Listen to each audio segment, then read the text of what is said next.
Hello, this is vmcampos, comic book fan. So, 1987, that was 30 years ago. That's when I started my comic book collecting odyssey. This month, in the year 2017 then, marks my beginnings of my fandom. The very first comic book that I got was this one right here, SpiderMan, Web of Spider-Man, number 31, from October 1987. So you'll see what the book is about. This is the classic storyline, Kraven's Last Hunt. It starts off with this dramatic cover and only gets more epic from there. This was a 6-part series running through the 3 Spider-Man titles at that time. It went then on to Amazing Spider-Man 293 with Part 2. Part 1 was titled The Coffin. Part 2 is Crawling. Spoiler alert for a 30-year-old comic, and the cover spoils it too. So basically, Kraven the Hunter is hunting Spider-Man. Based on the cover, he captures him. Well, not only captures him, he kills him. Look at this cover.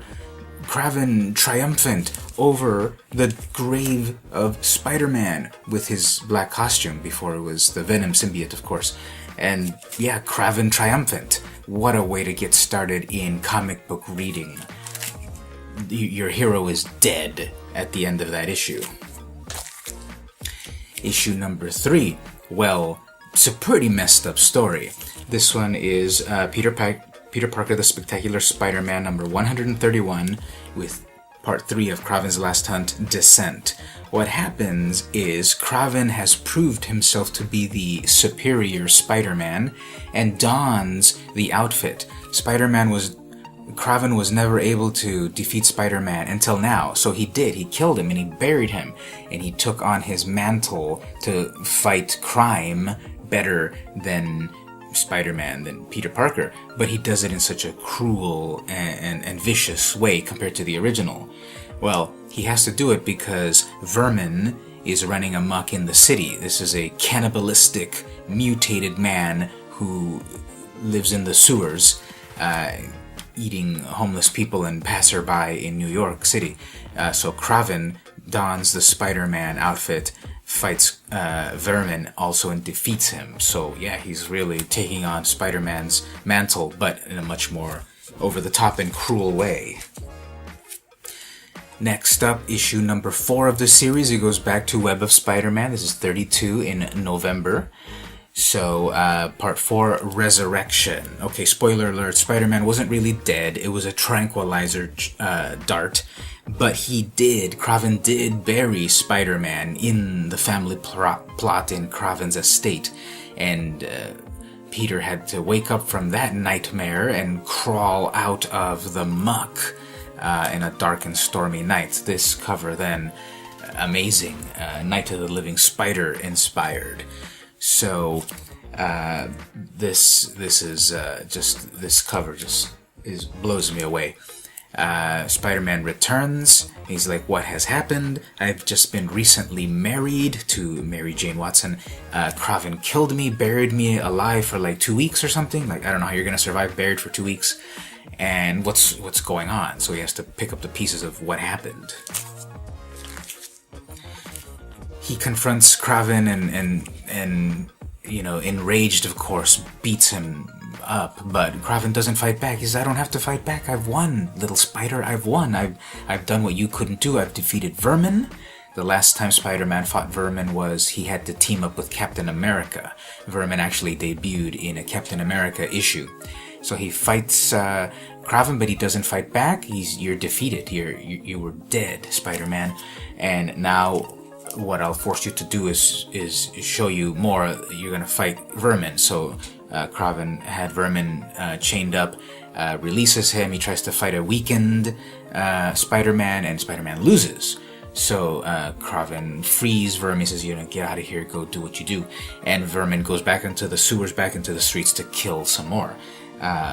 Kraven then helps Spider-Man and kind of helps him recuperate a little bit, and he's like, you know, I've won. Spider-Man, I've won. So Spider-Man leaves. At the very end, spoiler alert, jump ahead if you don't want to hear this. The very end, Kraven, with no more game to hunt, in the family estate, lays down in a coffin, shotgun to the head. His torment is over, and Kraven is dead in a dark and stormy night. Again, what a way to start a comic book collecting fandom. Finally, part 6, the conclusion, ascending in contrast to descending. Amazing dynamic cover here. Spider-Man fighting Vermin in the filthy sewers. Now it is 1987, so they're it's 30 years ago, so they could have shown more blood and such. Obviously, when you're fighting such a vicious mutant man like this, there should be a lot of blood. In the issue, there's more blood, but on the cover, it would have also been appropriate. But anyway, look at that dynamic, the curves and the action, and then the rats. Throughout the whole series, there's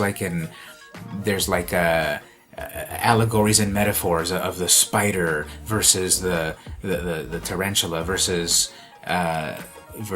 the rats, and there's a lot of nightmares and visions and such. It's like very totemic, and so the conclusion, read it yourself. What happens? I already gave away the big reveal of Kraven's last hunt, but then this is the conclusion. Looking back on the issues as well, if you notice, if you're into the comic book collecting aspect of it. So this is the newsstand edition of this issue, meaning I bought it on a newsstand, real-life newsstand. I actually bought these at my local 7-Eleven. So 30 years ago, I was buying my first comics in 7-Eleven newsstand editions. They're all original from that time. They're all newsstands, except this one, if you see the difference, no barcode, because it means that's a direct edition issue.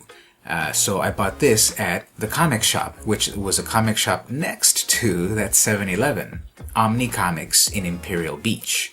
So I don't remember the story, and I didn't really realize this until years later, decades later, the difference between newsstand editions and direct edition editions. So that's a discussion for another topic, but basically the newsstands where comics were sold for decades. Then comic shops in the late 70s, the direct edition came aboard, and then things started to shift toward selling more at comic shops and less at newsstands. Eventually, nowadays in the year 2017, it's like 1% of comics are sold at the newsstand. So as a collector, actually, those are the ones you want to be collecting. And back in the day, there was a time in around 1985 where it shifted 50-50.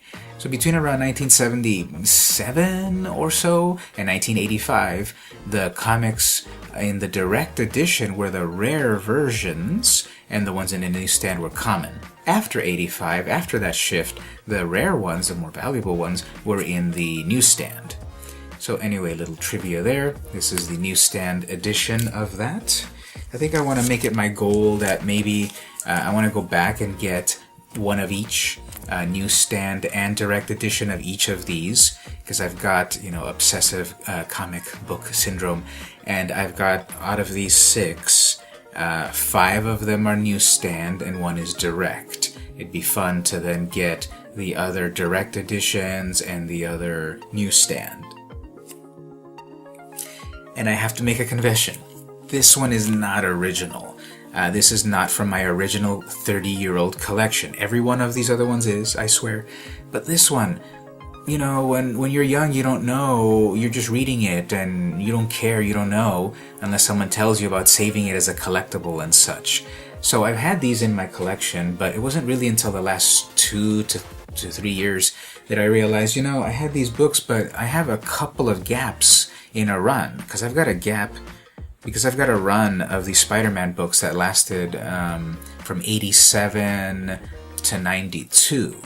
And there's a couple of gaps here and there that I've decided to fill in now since I'm an adult, which of course the downside is now they're more expensive. They're not 75 cents anymore. And this one was one of them. I had this gap right in the middle of the story, and I probably chopped up the book because I remember myself and my brother, with our early comics, we would cut out the cool pages and put them in our binders and just do stupid stuff. And I'm pretty sure those other books are completely intact. I've got to double check. Hopefully they're perfect intact inside. And so this one, I saw it at a local comic shop a few years ago, and I thought might as well get it. It was about $12 or $8 or so, a far cry from the 75 cents that I remember of my youth. But these other ones are the original ones, which I'm not good at doing the CGC grading, level. I would say all of these are, I don't know, very conservative grading. I would say like a 6.0. Most of these are a 6. I would say I'd love for someone to really look at them and give me a more professional sort of grading of that. That one that I got at the comic shop, that one's like a 9 or better. And again, that's newsstand.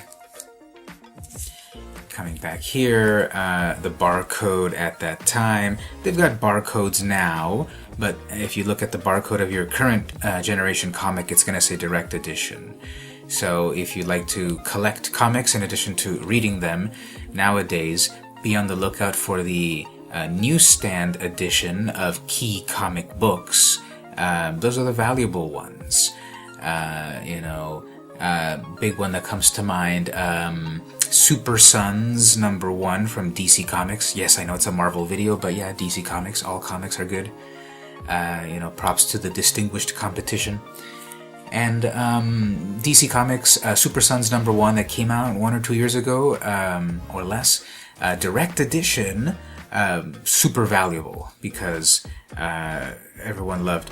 What am I thinking? Not the Super Sons #1. Obviously, that's the one where it was a hit now. And I'm thinking of, Superman Rebirth #10 with the Super Sons on the cover, which eventually then they had their own Super Sons. Anyway, if you find that one, I've seen it then selling on eBay for like $100. And of course, it was cover price, which I think was $3.99. So here's a little segue on modern modern newsstands. DC Comics is still selling some comics in the newsstand with a much lower print run. So if you're into variants and all of that, this is the ultimate variant. This is like a 1:100 variant edition of DC Comics at the newsstand. And good luck finding a newsstand. Now, I know a place, and that I won't reveal, unfortunately, but DC Comics at the newsstand, key issues are valuable. I wasn't able to get that Superman number 10 for the Super Sons. I was able to get Batman Rebirth number 24, which is the proposal issue, when Batman proposes to Catwoman.